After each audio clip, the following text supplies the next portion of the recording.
আমাদের সমাজে কিছু মানুষ আছে অনেক ঝগড়াটে মহিলা, কিন্তু সারাদিন সে বলে, দিন শেষে যদি তার উত্তরে কেউ কিছু বলে তাইলে তার নাকি খুব জ্বলে।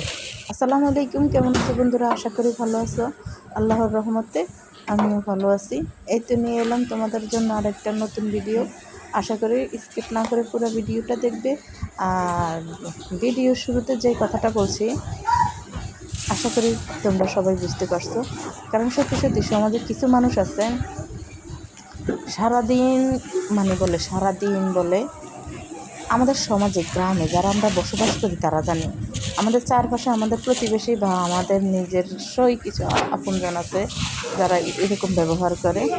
আচ্ছা, যাই হোক, ওই দিকে আজকে আর নাই গেলাম। এদিকে দেখো, তোমাদের ভাইয়া বৃহস্পতিবারে কিন্তু অনেকগুলো বাজার আনছে। এখন আজকে রবিবারে দেখো কী কী বাজার আনলো। এখানে বাদাম আনছে, আমাদের সাথে কবুতর আছে, তোমরা দেখছো কবুতরের বাদাম আনছে।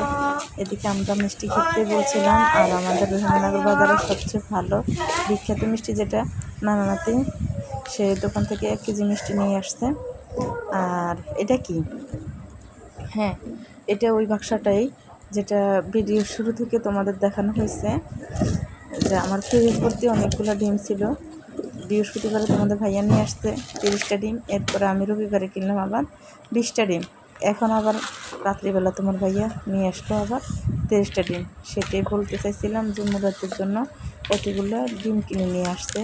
যাই হোক, বাবারা এমনই হয়, সন্তানরা যেটা খেতে চায় সেটাই বেশি করে আনে, বাবার পকেটে টাকা থাকুক আর না থাকুক।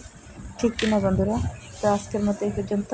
তোমরা সবাই ভালো থাকো, সুস্থ থাকো, আর আমার স্বামী সন্তানদের জন্য সবাই দোয়া করো। আল্লাহ হাফেজ।